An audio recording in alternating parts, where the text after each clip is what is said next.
let me start with what I think is probably on most of your minds and talk about shutdown from my perspective, and then see what questions you have. Is that good with everybody? Let me go back in time a little bit, because I think to fully understand the shutdown, you've got to look at what's happened since I've been in Congress. By the way, I've been in Congress 14 months. Yes. And they said he wouldn't make it. Right? It's still standing. 14 months, 3 shutdowns. It's just really embarrassing. It just really is. When I first landed, we were right in gearing up for this huge budget battle. And unfortunately, I landed just at the time that my colleagues, my Republican colleagues, had agreed to increase spending by $300 billion. And it wasn't my first vote, but very early after I was there, I was faced with this vote of increasing the debt ceiling by $300 billion. And this is why we were talking before about how it's good not to stay there too long, because I was brand new and it was so obvious to me that this was a breach of our promise to the American people, yet this was led by the Republicans and needed a majority of Republicans to actually pass, and it did pass. And it was one of my first votes to vote against that. And interestingly, right after that, I had a town hall meeting here in Spanish Fork. And trust me, how glad was I that I came to look you in the eyes and had voted against that. And by the way, this is why I like town hall meetings, is it's the best form of accountability, I think, for me.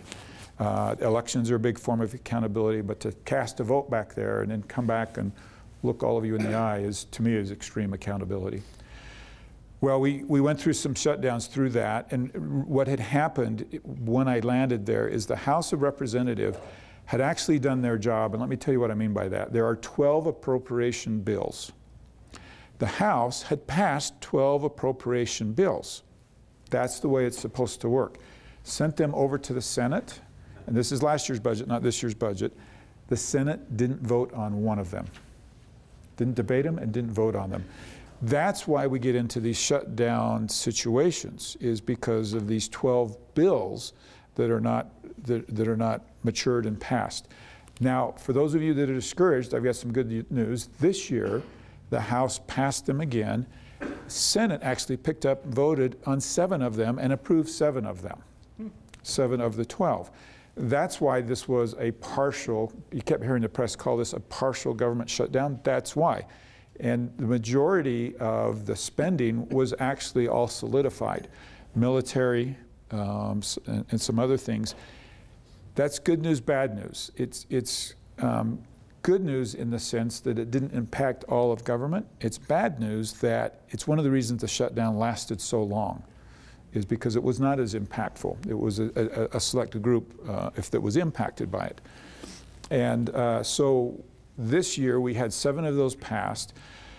TSA was not funded, National Parks was not funded. Now here's what's interesting. If you're deemed an essential worker, you're still brought into work, which is one other reason that people didn't feel the impacts of the shutdown as much as they might otherwise have felt it. Can you imagine if all of TSA said, no, we're not showing up for work, and that would have shut down the country, and very quickly I think you would have seen the shutdown resolved. Another factor that happened in this shutdown is it really, to be frank, I think you all saw this, became not a debate in Congress, not a debate with my colleagues about what we should do, but a test of wills between President Trump and Speaker Nancy Pelosi. And many of us were frustrated that we didn't even get to vote on things to try to end the shutdown. And we can have our differences of opinions, and if we're voting on things, we're going to eventually find something, right, that we can pass. And it was a very frustrating time in Congress because nothing having to do with the budget was being voted on. And I'll say there is an exception to that. Nancy kept putting up these bills that would fund the other 5 appropriations, but President Trump had said he wouldn't sign them, so they were quite pointless. Does that make sense? During all of this, I had a really interesting experience I want to share with you. We were going over to vote on something else, and there's a number of ways you can get to the House floor where you vote. One of them is an elevator, and you literally take this elevator from the first floor to the second floor. And that's important because to understand this point of the story, you understand this is the journey of one floor to another floor. So I was on the first floor. There were 3 or 4 Republicans who had just by coincidence stepped into the elevator, and we were on the back of the elevator. Just as the door was closing in, a Democrat stepped onto the elevator, happened to be a female congressman. The door closed. She turned around and looked at us and said, "Let's solve this right now." Literally, before we got to the second floor and the door opened, we had a deal. Seriously, and you know what? I'm going to bet it's almost exactly the deal that's agreed to next week. That's how obvious this is about what we need to do. The conversation went something like this. Can you take $2.7 billion? That's close. Will you call us something besides a wall? Yes. Okay, I mean, it was really that simple, right? Before I left yesterday, the House, I knew I would have this town hall meeting, so I did something specifically to be able to come back and report to you. What's happening right now, the difference, why there's more optimism in Washington, D.C. about resolving this than the first time around, is because this has gone to what we call conference. Conference is when the House of Representatives and the Senate send representatives both on the Democratic side and the Republican side, and I forget the exact numbers. In total, there's about 20 people that come from the House, the Senate, Republicans, and Democrats. They come together, they sit in a room, and they strike a deal. Almost exactly like we did in the elevator, but you've got Nancy and President Trump unable to influence the process, right? And so I went up yesterday on the House floor to one of the Republicans on this committee, and I said, I've got this town hall meeting tomorrow. I've got to be able to tell them something. They're going to want to know what's going to happen next week. So the Republican looked at me and he said, I actually think we'll have a deal announced by the end of the day. He said, we may not quite get there, but that's how close we are. And I said, well, what's the deal going to look like? And he said, we're going to get some money for the wall. It's not going to be $5.7 billion. They don't like, the Democrats don't like increasing the number of beds for ICE. And so we're going to keep it at the current level. And that's pretty much what the deal is going to look like. Isn't that pretty simple? So I went over and I found a Democratic friend who's a good friend of mine who's also on the conference committee, and I asked him the exact same question from his perspective. He didn't feel like, he didn't say we'll make an announcement by the end of the day, but he said we will have a deal done in time next week. And I said, what will that deal look like? And he said, the president will get some money for the wall, and we won't increase the number of beds. We could do that in an elevator, right, between the first floor and the second floor. And the difference is it actually came to members of Congress who are thoughtful and can work together and can make compromise in the right ways, in the right places. Now, I believe you're going to hear early next week the committee come to that recommendation. I don't know what the dollar amount will be for the wall. I don't know exactly all the specifics, but I think they're going to come together. The question is, will Nancy let a vote happen on it? And will President Trump sign it into law? And I believe that the committee's job is to find a way for both of them to not lose face and for President Trump to be able to claim enough victory on the wall that it gets signed into law. I heard on the radio on the way down here, somebody once asked me where I get my news, and I'll answer that question if anybody wants to know, but I happened to hit NPR. And I learned on NPR on the way down here this morning that we're expecting 0 growth rate in the first quarter of this year because of the shutdown. And the point I wanted to make is that I hear from time to time here in Utah that, go ahead, shut the government down, who cares, right? Those, particularly of a kind of a libertarian bent that the government can't do any good, right? Go ahead, let it shut down, who cares?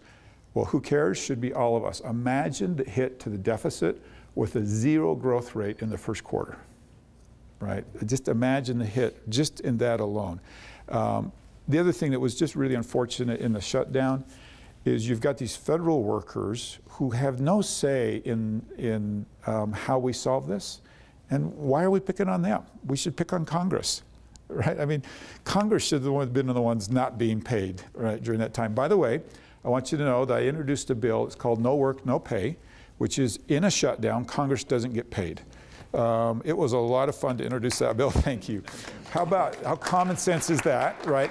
We're the ones who should be feeling the pain if we're not doing our job. And there's a second bill. I introduced this second one I co-sponsored. I mentioned when I started this that Utah does a lot of things right. One of the things that they do is at the beginning of every legislative session, they adopt what's called a baseline budget. The baseline budget is essentially last year's budget with a tiny little haircut. So if for some reason during the session they cannot agree on a budget, instead of shutting down, they revert to last year's budget. Brilliant, right? So my bill is very, very similar. Mike Lee's got a similar bill in the Senate. There's a couple of versions in the House. And in essence, it says that if you can't agree on a budget, you move to an automatic, what's called continuing resolution, which funds the government at last year's rate minus 5%. The reason it needs to be minus 5% is you need some pain, right? If you go 60 days, it kicks in again minus another 2%. And every 60 days you lose another 2%. So you keep this pressure, but it doesn't hurt the economy, it doesn't hurt the American, the federal workers the way that a shutdown does. And I believe if we did that, it would radically change our budget situation. Another thing that's really detrimental about that situation is that's where you get into situations where you're forced to vote for an increase in spending that you wouldn't otherwise vote for because you want to get the government back open again. And that's how they're using this tool back there. So on the one hand, it sounds like, well, wouldn't we save a lot of money if we shut the government down? What it truly does is it puts people in this ransom position where you end up voting for something that normally you wouldn't vote for because you're trying to get the government open back up again. Well, that was a very long explanation, and you didn't even ask the question, but I knew that that was likely on your minds. So I believe what you're going to see this week is an announcement that the conference has come up with an agreement. I believe they wouldn't have come up with an agreement unless behind the scenes they'd had a nod from both Nancy Pelosi and President Trump that they'll go along with it and make it work. So I think that's what we'll see. Yes, so let's jump into questions, and Lori's going to be kind of our moderator and hand that mic around. And well, good morning, and thank you for that explanation on the government shutdown, although I will say that most economists, the majority of economists who probably would not be quoted by NPR, indicate that there is really only about $3 billion in non-recoverable losses through the government shutdown, but that's just an interesting point. My question is, do you think, or do you know of any movement to create a post-Brexit trade deal with Great Britain? And also, do you know what's happening with trade deals in Southeast Asia? Excellent. Great question. Let's talk about trade at 30,000 feet, and then I'll get a little bit more specific. There's obviously a lot of our time is taken up right now with these trade deals. A lot of talk, a lot of consternation, a lot of grief. This district that I represent is 99% small business. And nobody's hurt more by these tariffs than small businesses that are happening right now. So I'm very concerned about it. Let me go to NAFTA first. And the president has renegotiated NAFTA. You're never going to find a trade deal that's perfect, but there's a lot to like in the renegotiated NAFTA. And that will come before Congress in this upcoming year. One of the questions in my mind is, do the Democrats view it as a win for President Trump and therefore refuse to advance it simply on that merit alone? Or can we make this a bipartisan effort? It truly needs to be bipartisan. There's a lot at stake for our country in not getting this approved. And if you're one of those small businesses that I referred to, you'll know the worst thing that hurts you is the unpredictability of these trade situations. And so getting them resolved is very, very important. So that's the situation over there. You mentioned Europe and Brexit, and let me bring up that point right now to say one of the most powerful tools we have in our negotiation with China is good trade with Europe, Canada, and Mexico. The stronger we are with that trade relationship, the less dependent we are on China. So that's another reason why we want to advance NAFTA and get these trade deals solidified with Europe. I can tell you there's almost no talk of your specific of trying to, after Brexit, what does this look like? And I think the reason there's no talk is not that it's not important, is that we're all overwhelmed right now with NAFTA and with China. With China, gosh, if I went through and reiterated what we've seen in the last year and a half, you are all very familiar with this. President Trump announces additional tariffs. China responds by announcing additional tariffs. President Trump responds by announcing additional tariffs. China responds by announcing additional tariffs. And this is why they call it a trade war, and this is why we have the cliche, nobody wins a trade war, because this just escalates in a really bad way. It does feel like we're getting close to a point of enough, and we're starting to see signs that China is willing to come to the table and have a reasonable discussion with us. I want to be clear that I think China has been a really bad actor. There are serious problems in our relationship with them. At the same time, I have not supported and not a fan of these tariffs and the approach that we've taken with tariffs. I wish that we would have, as a country, pursued other ways to rectify those problems with China. I'm not president, so I don't get to pick that, and the president has put us on a path really with almost no return now. We must resolve these issues with China, and as quickly as possible. Now, I don't know if that was as specific as you were hoping. Does that answer your question specifically? Yes. Yeah. Okay. Well, good. Well, also the Pacific Rim trade deal that you basically backed out of. I'm wondering about that too, if anything's going on. Nothing is going on that, here again for the same reason. Not that it's not important, but it's simply a matter of let's get these big ones taken care of. About 2 weeks ago, CNBC announced that every chip analyzed used by Apple, all of the Alphabet group, I'm trying to remember the other out of Silicon Valley, but basically people make all of our cell phones, everything, every one of those chips they found had a non-detectable backdoor satellite accessible and activatable override. How do we open up the doors so we can get manufacturing of those chips here in the United States so there's some security and control for our country? I didn't listen to CNBC. By the way, I'll tell you my favorite source for news, since you asked, I actually love the Wall Street Journal. I find the Wall Street Journal to be as close to a fair presentation of facts as you'll find. Let me address privacy overall, and China does play, this is a part where China's been a bad actor. Huawei, is that what we call them?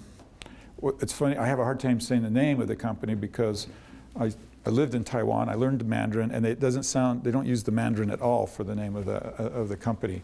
But there are a lot of fears, and let me just go to privacy in general. I think you're going to see in Congress this year, privacy is going to be an issue of great concern, and we're going to spend a lot of time on privacy. Our reality is most of us carry this in our back pocket or our purse, a conduit for the entire world to see what we're doing, and we allow it to happen. I just installed Fitbit on my phone this morning, and one of the questions is, may we track you? Right? May we know your location at all times? And I could choose between that while I was using the app only or no. I was grumpy, so I said no. But here's our reality is we give people that permission all the time. And then even when we don't give that permission, when we're not paying attention, we've likely granted that permission. So the reality that if you pull out your cell phone right now, the number of people that could know that you are in this room right now is scary. And that we've allowed that. And so one of the places I'd like to see Congress go with this is that, first of all, there's far better disclosure about the rights that we're giving up. And far more penalties for those who are not transparent in that. I don't have a problem if all of you or if I want to give up my privacy to Fitbit or to Google Maps or to anybody else, but I want you to know exactly what you're giving up when you give it up.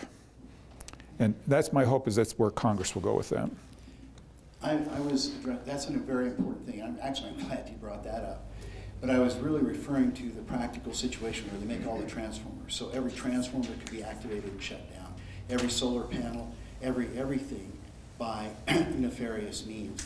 And China is really the source. Even the new 5G, there was a paper leaked by the Brigadier General where it talks about what could happen with the network based on however you say that name, and ZTE, that they found. And so that's what I was really addressing. So you've seen the United States take actions against Huawei, and I think you're going to see continued actions and enforcement on those types of things. Hi, Weston Yao from Elk Ridge. I had 2 questions. One, your resolution to fund the government at a 5% discount, why aren't we going back to departmental appropriations to fund the government so that we don't have the ability for these budgetary games to play? Even at 5%, you put the government in limbo. Why aren't we going back to departmental appropriations? And the second one, are you doing anything in the House to advance Senator Lee's Antiquities Act adjustment to exempt Utah from future monuments? Good. Okay, 2 very different topics, but 2 very important. So when you say departmental, do you mean within the 12 appropriations, or do you mean further delineation from that? Yes, stop the omnibus funding of the government and do it. Right. So I actually think what we're doing is a step towards that, and let me tell you why. What happens when you go into shutdown mode, that's when you get outside of the regular budgeting practices. So this is an attempt to keep things open, but to put pressure on us to do exactly what you've just said, and to get it funded up through the right way. Where we revert to those continuing resolutions and omnibuses is when the government's shut down. I think in almost every case you'll see those coming up is either a shutdown or a threat of a shutdown. By taking away the threat, you get us in more of a relaxed position where we have the time to go through exactly what you're talking about. Let me shift gears a little bit and talk about public lands, and you'll excuse me if in a lot of your questions I want to go at 30,000 feet and then come down into specifics. This is one where I'd like to go to 30,000 feet for a minute. When I was elected, 3 weeks after I came into office, President Trump announced that he was coming to Utah to rescind the Bears Ears National Monument designation. Well, about half the people thought that was the best thing in the world, and about half the people thought it was the worst thing in the world. And the reason I bring that up is these federal lands issues are incredibly divisive and frequently pit local interest with a president who has a tool that just doesn't fit in with any other tool that's part of our democratic process. And that is the Antiquities Act. And what I mean by that is the Antiquities Act allows a president to circumvent public input, circumvent consensus, circumvent elected officials, and do something totally without question. And that's what we've seen in the case of Bears Ears and other national monuments in the state.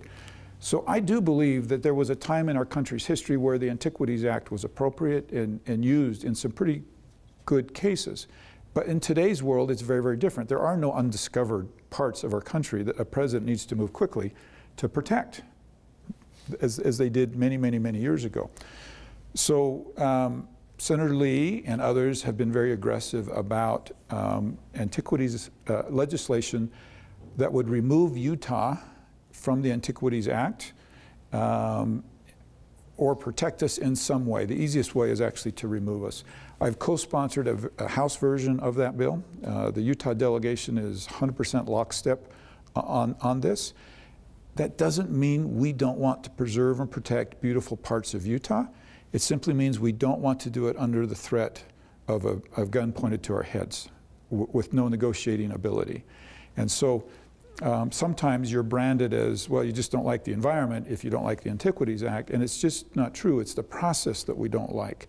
We want to be at a fair negotiating position when we're talking about what should happen with these federal lands. And there's this novel concept that they forget in Washington, which is people closest to the problem have the best answers and care the most about what we should do with the land. And the Antiquities Act does totally an end run around all the local officials and even around Congress. We would all like to see that. Our reality is it's a very, very difficult bill to get through, and we've not been successful in getting it through. That doesn't deter us from trying. But the other thing that we're doing, and I'm doing specifically, is while we're trying to pass something like that, we're also trying to pass legislation that gets out ahead of an Antiquities Act. So that we put legislation on the table and say, no, this is what we'd like to do with the land. Guess what? Some of it we want to preserve and protect. Some of it we want to recreate in. Some of it we want to mine. Some of it we want to graze.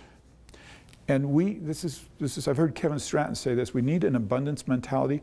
There is enough public lands in Utah to do it all. We can protect these beautiful areas. We can graze. We can recreate. We've got extraction in the right places and in the right times.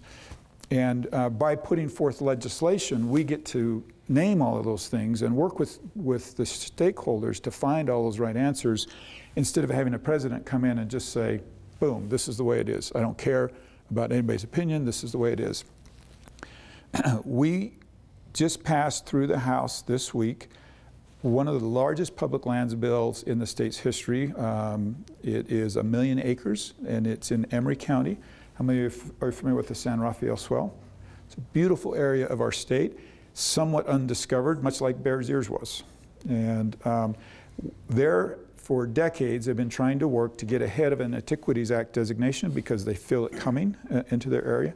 So the legislation actually brings together, I know this is novel, right? This crazy idea, can you bring together environmentalists, ranchers, miners, extractionist industry, recreation industry, and can you actually come to a consensus of the best thing to do with the land? And in the case of Emery County, we've actually done that. We have consensus from almost all groups about what areas we want to preserve, what areas we want to mine, what areas we want to graze. And it's a really cool bill, and it gets ahead of an Antiquities Act. So that's another tool we can use to control our public lands. Sorry, that was a really long answer to your question, but hopefully that answers your question. Yes, sir. Hi, Congressman Curtis. My name is Paul Dayton. I'm from here in Spanish Fork. I appreciate you doing this. Thank you. One of my frustrations I see as just a citizen with Washington, generally speaking, is that your body, both the House and the Senate, I feel like over the last generation or last number of years has really sort of receded from taking an active role in leadership in terms of leading this country. So much so that we see when the administration changes, we see these radical changes in policy. Like with Obama, you'll see that he implemented DACA, and then with Trump, at the beginning of his administration, we've got the executive orders on what you were talking about with Bears Ears, so on and so forth. I don't like that. I'd like to see your branch of government lead out. And I feel like it's become easier for you guys to do nothing. And I'm not blaming you specifically, but I want to see that leadership there because I think that's the only way that we can really kind of restore our democracy to a place where things are working and we get consensus and we actually get some stability in a sense that, when we get a new president, we're not going to see a big change. So you're right on the mark. And let me go back to this public lands issue to emphasize your point. When I go down to Bears Ears and try to do what we did in Emery County, which is bring the stakeholders together and try to find some consensus, you know what I hear? We're just going to wait for a new president. Because President Obama put the designation in, President Trump took it out, they're quite confident as soon as they get a Democratic president, he'll put it back in. Well, guess what? If he does, the Republicans are going to come behind him. And what kind of life is that, right? I mean, it's a terrible way to govern, and imagine the region down there trying to get stability into the region, just being at the whims of these presidential orders. You're absolutely right. We see this with trade. There is a bill that I have co-sponsored to take back from the president his authority to use a national emergency to institute tariffs, because that was kind of an end run. Congress had the ability, Congress was the only entity that could put tariffs in place. We gave a little slice to the president in a national emergency, and now he's used it to do what he's doing in China. And you can say good or bad, it doesn't matter. The power belongs at Congress, and we need to take it back. So I have co-sponsored that bill, and you'll hear a lot of my colleagues express this regret that over the years we've given this power away. There's probably no better example than immigration. Say what you want about the president's immigration policy, love him or hate him, It's not his fault. This is Congress's fault. We should have solved this. Had we done our job, President Obama wouldn't have been able to issue the Dreamer statement, nor President Trump. Well, he'd been able to, but it had been mute, right? I mean, we have the power to totally solve this, and yet we leave this to a president, and based upon who's in office, you're going to get different policies. So you're right, we've got to find those ways, just like we gave up that power little bits at a time to bring that power back. Absolutely right. Well, this is a little bit to go with immigration, but I apologize right up front that this is also a little self-serving. With regards to immigration, I'm a farmer, and family farms are really being threatened, and one of the real problems is that our labor source, there's a few here that probably can say they picked sweet cherries as a kid growing up in Provo or whatever, but generally speaking, your kids or your grandkids cannot say that. We just don't have a local labor force. So we're totally dependent on south of the border labor. At the present time, the program is an H-2A guest worker program, and it's much better than the nothing that we had before. However, it is still really onerous and a real problem for us. For example, our labor, our labor rate increase is 23% this year. I guess my question is why can Walmart, McDonald's, Home Depot, anybody, they could actually, I'm not sure they could find anybody, but they could hire somebody for $7.25 an hour. That's not our minimum wage. Our minimum wage is $13.13, and granted, I understand it's tough to live on $13.13. However, we provide all the housing, pay all the utilities, all the transportation. The only thing they buy is groceries. Now, $13.13 will make them a lot of money south of the border. We'll be able to live well. It's just a concern that family farms are just, I'd be happy to pay them $25 an hour if everybody's willing to pay free of charge price for apples next year. Yeah. And the Department of Labor is there any oversight? I'm sure there is, but a little bit with his question, it seems like not only presidents come have their power and not Congress, but the Department of Labor as well. We have to also abide by food safety laws, which are fine, but the Department of Labor doesn't have to abide by those safety laws. In other words, they don't have to check into the visitor log or any of that sort of thing. They come right in and do audits. Their intent. My last audit, the employee of the Department of Labor said to me, I asked him specifically, I said, do you like your job? I said, I couldn't do it because you're squeezing family farms out of business. He was just coming up with every excuse to try and fine me for something. And finally, he did say this. He said out of 23 of his group, there are 2 left, and that the only way you continue to climb the ladder in the Department of Interior, and these were his words, let's make the employer bleed. Now, it's not take care of the labor, let's make the employer bleed. So anyway, just a real concern of where agriculture is going. Sure. I don't know how they farm in California with regulations. Let's talk about immigration, and like our other topics, give me a little license to talk big and then come specific, if you would. I actually believe if you put the 4 of us on that elevator, and we probably need to go past the 2nd floor, but I'll bet by the 8th floor we could solve immigration. It's just not that complicated to me.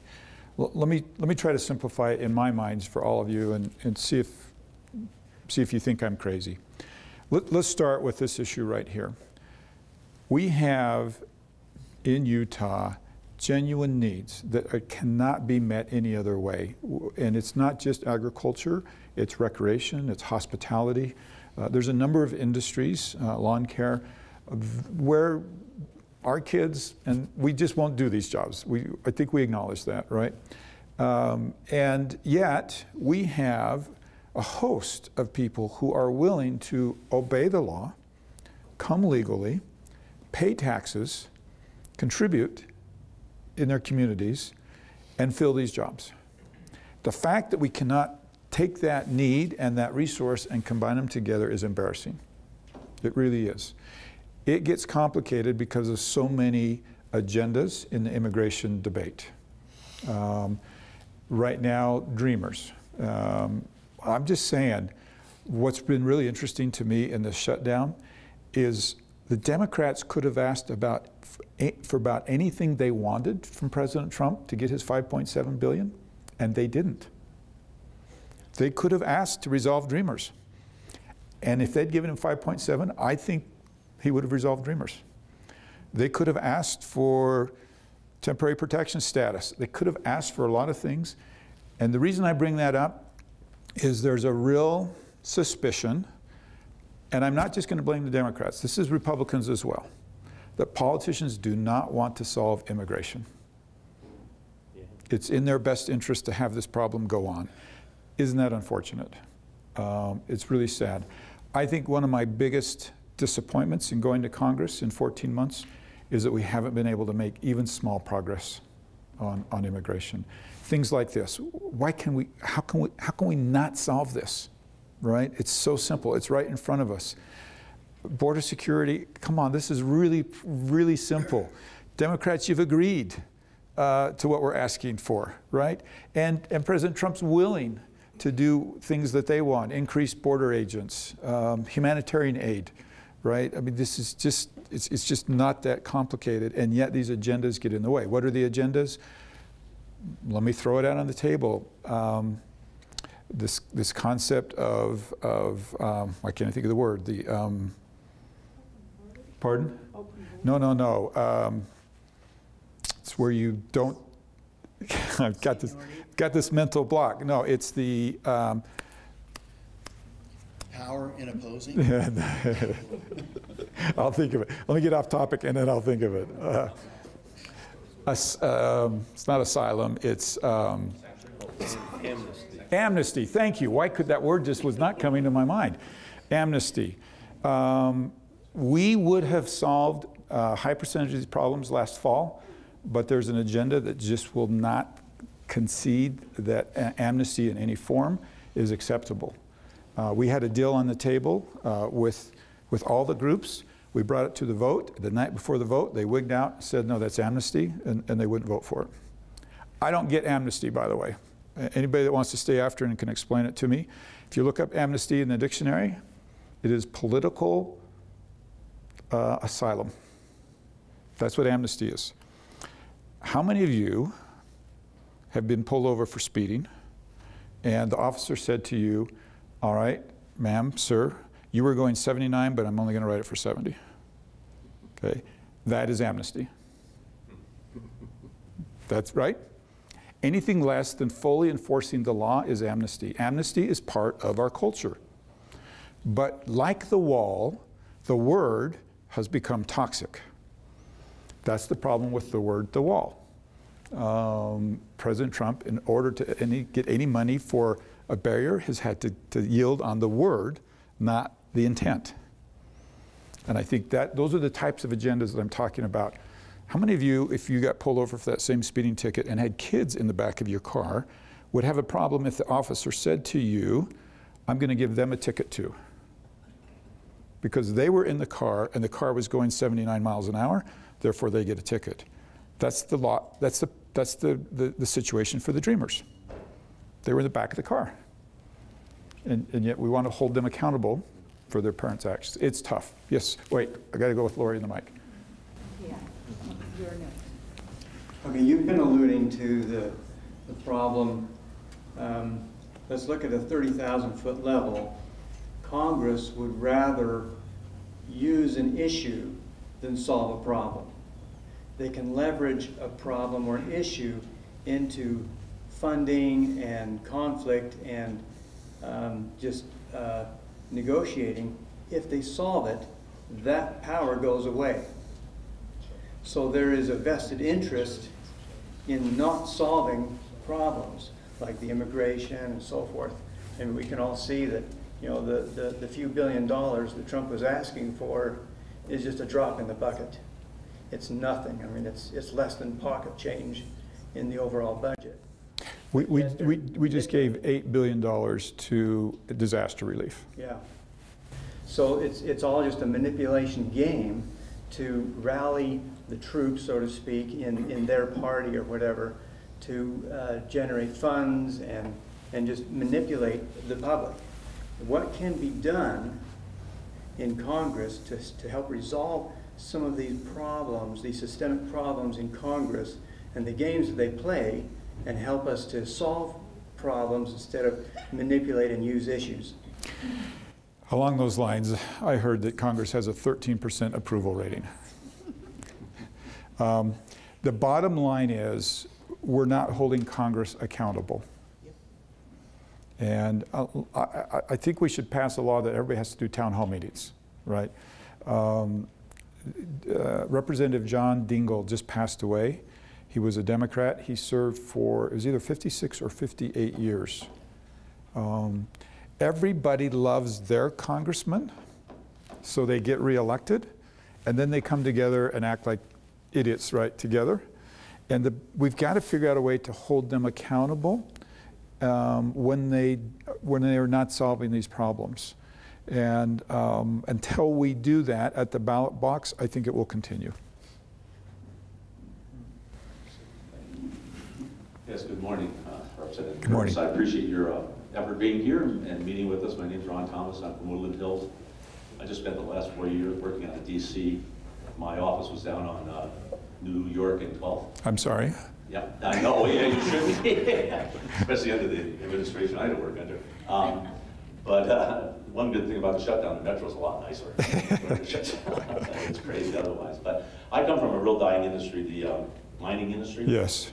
And the coal industry is just faltering and just falling on the swords of the environmentalist pikes and everything. So I know that oil is predicted to peak at 2030. I think that'll be the highest amount we'll ever have in the country, in the world. You're talking in production?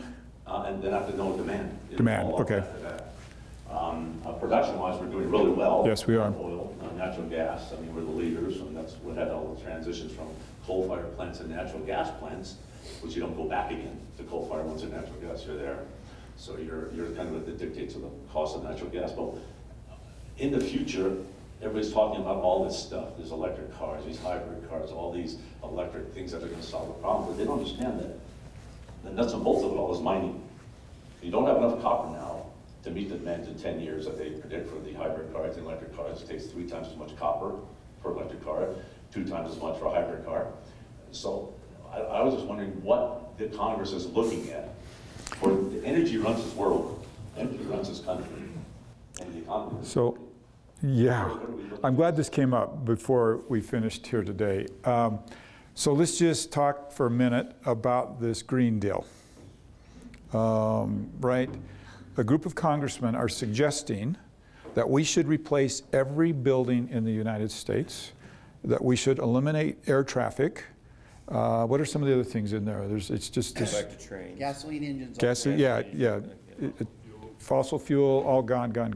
No nuclear power. No nuclear power. Yep. One of the cleanest, right? And so, this has been a real frustration to me since I landed in Congress. Here again, let me come back to the state of Utah. The governor, in his State of the State address, talked about some real specifics we could do to clean our air. Guess what? Utahns want to do that. I think Utahns are among the best environmentalists in the world. We just don't talk like environmentalists, right? How many of you want to leave this valley better for our kids than we found it? Boom, you're an environmentalist, right? Now, how many of you are conflicted about how to do that, right? And what are our responsibilities in doing that? And so, guess what? I don't know for sure, but I'm going to make you a bet that every one of those congressmen endorsing that plan flew on a plane to get to Washington, D.C. Some of them drive electric cars that burn coal manufactured in Carbon County. right? They all want to go to their apartment and turn up the heat or turn on the AC. And yet, to me, it's very hypocritical of them to live that lifestyle and then demand from the rest of us that we take that lifestyle away. I'm on the Natural Resource Committee back in Washington, D.C., and Foreign Affairs and Natural Resources. We will have 7 hearings in natural resources on climate control because the Democrats are in charge. It's not even the committee of jurisdiction, and they want to have all these hearings. So me and my colleagues are talking about how do we not concede the fact that we too care about the environment and have reasonable conversations about what our responsibilities are and what we can be and should be doing in this arena. And that is the task, I think, of Republicans, is how not to get branded as not caring about the environment, but how to have realistic conversations. And I believe there are a number of things we can do. I'm surprised, and hope nobody does bring it up, now you will because I'm bringing it up, that we haven't talked about forest fires in this group, right? How detrimental to the climate were the fires we had here, but my Democratic colleagues don't want to talk about forest management, okay? Grazing actually can help with sequestration of carbon, but my colleagues don't want to talk about it. They want to ban air travel. I believe what we need to do is thoughtfully start with us as individuals and say, what are my responsibilities to leave this a better place than I found it? If you're not carpooling, if you're idling, if you're doing some of these things, if you're keeping your temperature too high, right? I mean, we need to think about the impact that we're having. Tier 3 fuel is coming to Utah. Tier 3 fuel, you'll learn about, will reduce emissions from cars by 80%. Wow. Yeah. Well, do you hear them talking about that in their plan? Right? So there are a lot of things that we can and should be doing for our environment. And I think the Republicans' role is identifying those, bringing them to the table, and showing that we do care about the environment. Last year there was quite a bit of talk about net neutrality. I haven't heard, or maybe a year and a half or so, but I'm just curious what's happening in that arena, where are things at? So let's just do a little sampling. Do you understand net neutrality? And it's okay if you don't, because most don't. Okay, so let me just highlight it at a real high level. Net neutrality is, in essence, a principle that says the internet should be open to everybody without discrimination. That's way oversimplification, I get it, but well, who's going to disagree with that? But when you get into the weeds, it gets very complicated. And so there is a push, it's largely on the Democratic side, to regulate the internet with heavy regulations to ensure that it is open and free. There's another side that says, look, we want it open and free too, but we want a light touch. Government can mess this up, and we don't want to interfere any more than we need to. This gets caught in a very interesting debate. And I'm sorry for this explanation because I know it's boring. In the 1930s, we put together what's called the Telecommunications Act. That's what's governing the internet today. What are the odds that in 1930, we were able to write rules to regulate something like the internet? I mean, I grew up in the 70s and we were using carbon paper on a typewriter, right? Some of you don't know what that is. But the reality of it is, I think to really get to the free, open internet that we all want, both parties want, we need to rewrite the Telecommunications Act of 1930, realizing that the internet is neither a monopoly or a non-monopoly. That's where they try to force the debate. Is it a utility or a non-utility? It's neither. Let's rewrite this in a way that does regulate the internet, but with as light as touch as possible. And by the way, industry actually agrees with this. The internet service providers are not afraid of regulation. They just want the right kind of regulation to ensure that. I'm glad of all the things that you're talking about. One thing I would like to understand a little bit better, I don't know why this has gotten too close to us. I'm curious about water and where we're at here in Utah. I go to Lake Powell once a month, and I see that it's down 120 feet, which that's not unusual. But then I go by Lake Mead, and that thing's just about dead. And you know, I have a concern with you know, with all the development that takes place between here and St. George. I see that we're doing a lot of development down in St. George. Don't want to go ahead and run a pipe over there, which I sure understand, but how does that solve the problem? And I wonder where Congress, or you know, how you guys handle all of that.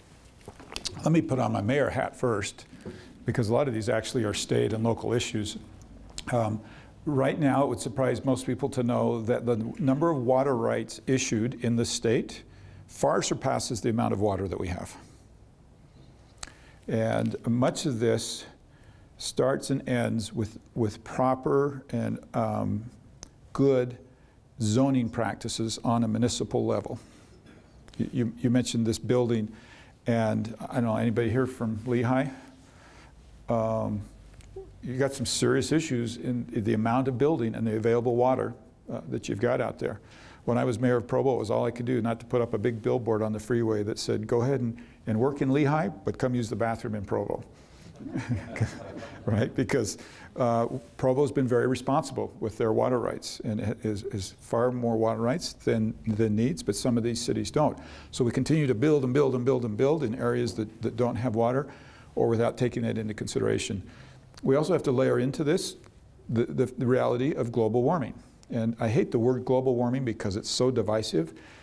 But if we talk about the fact that the planet's warming and we don't try to ascertain why and what's causing it, but just an acknowledgement that it is warming and that climate patterns are changing, we need to start thinking and anticipating for the fact that the climate is changing and weather patterns are changing. That needs to be taken into account in local zoning, right? Cities should not be letting people build near a place where the waters are expected to rise. The oceans are expected to rise. We know that. And unless we're smart and making good local decisions like that, there's no way the federal government can come in and atone for all of those sins. The federal government gets involved in things like funding some of these water projects. We've funded the Central Utah Water Project, which, by the way, is fabulous because guess what? All of that money gets paid back to the federal government from revenues from that water. So I think those are the types of things that have been good. But I'd come back to, I think a lot of this rests on the shoulders of states, municipalities, and their planning and their execution of how they're using water, and they're thinking ahead to possibly changing patterns. What you talked about, the Congress not solving certain problems. I don't know if you remember, John, we built Corvettes and Cobras that get just under 50 miles a gallon. You can literally put your hands in exhaust, you will not burn them. You can put your nose in the tailpipe, you won't smell them. We have to keep telling the guys to lift the garage because the pollution and the testing. This is all done through Ricardo, the top automotive lab in the world. General Motors and those guys won't put these systems on the cars. We literally can double fuel economy. And oh, by the way, at 25 miles an hour, you increase it 125%. So these solutions exist, and they have for about 10 years. And the military wanted to apply it throughout the military and got shut down by a certain administration. So these things do exist. As to the coal, right now, oil is going up at 1.7 million barrels a day in usage. And I showed you that chart before through the EIA. The use of fuel, we now know how to take that coal and turn it instantly to fuels using Star Wars weapons. My point is that there are solutions here, and trying to get through this myriad to get them because they go against some of the agendas out there. But just think, CO2 and water is all that comes out of a tailpipe now. From the second you crank a car, there is no pollution, and that testing is, again, done by Ricardo. So we have solutions, and there's others out here. I'm just pointing out, these are two of the big ones. Thank you. I'm glad you brought that up. I believe one of the answers to this climate is innovation, and that this is where America always shines, right, is innovation. All right, our last question. I hope it's not controversial or hard. Probably. So I just have a question about the possibility of expanding the FEMA resources. So with the wildfires, we were directly affected. We had to evacuate our house, and you know, we understand that. We're all scrambling now to get FEMA flood insurance because we're not eligible. None of the private insurance companies will even allow us to buy flood insurance or insurance for mudslides. So, but the FEMA insurance that we bought doesn't cover mudslides either. So if it happens at our house, and it's a high possibility that it will, we're out of house. Yeah, let me, I'm not going to be able to give you very specifics just because I don't know them, but Lori, will you hook her up with Josh or somebody in our office that can? Yeah, actually, we've been working in our office on some of those issues with FEMA and USDA. And it's actually going through the county, but I'll give you my card and you can call and we can give you that. Yeah, thank you. Let's just touch on these forest fires briefly and then we'll conclude. It was tragic what happened here, and I'll tell you, there's always good that comes from tragedy, right? And what was just amazing to me was that I could carry your story back to Washington, D.C. and show people what you actually do if you are a community in a crisis. And when I told my colleagues back there that Red Cross had to close their doors and go home because more people came offering shelter than needed shelter, my colleagues look at me like, what kind of place do you live, right? And it was inspiring. I'm just telling you, it was amazing. And I loved carrying your story back to them to tell people how community can respond in these situations. Some other good that has, I think, come out of this is Secretary Perdue. I've had several conversations with him. He's the Secretary of Agriculture, and all this falls underneath him. He's made me personal commitments that this will impact the way they manage our forest here in Utah. And I think we're going to see some positive changes that will help us in the future better manage these forests. We had not only the way the forests were managed, but we also had the decisions that were made when the fire started, and those will also, I think, be improved. And particularly, we'll get more coordination between the federal government and the state, and let the state play a more active role in those decisions about when it burns and when it doesn't burn. So really, thanks to all of you for your good example. We do have a bill in. It's called Miracle Mountain. It's the Miracle Mountain bill to rename that peak where the fire didn't come around in Woodlands Hill there, name it Miracle Mountain, because I think a lot of us feel like it was a miracle that it stayed away from those homes. Well, let me just kind of wind up and tell you that how impressed I am that a group of you would give up a Saturday morning to come talk politics. That says a lot about you. And I will reiterate my commitment to you to keep coming to you in these types of meetings. Lori, as district director, knows that one of her responsibilities is to plan about 2 of these a month. Last year I did over 100. I will not keep up that pace, or I will die, right? But every single one of them has been a good experience, and so my compliments to you. You've seen bad town hall meetings, right? And all of you come with a willingness to listen and be civil, and so my thanks to you, because but for that we don't have a good experience here. So we'll keep coming back. We'll do 2 a month around the district. Thank you very much for being here this morning.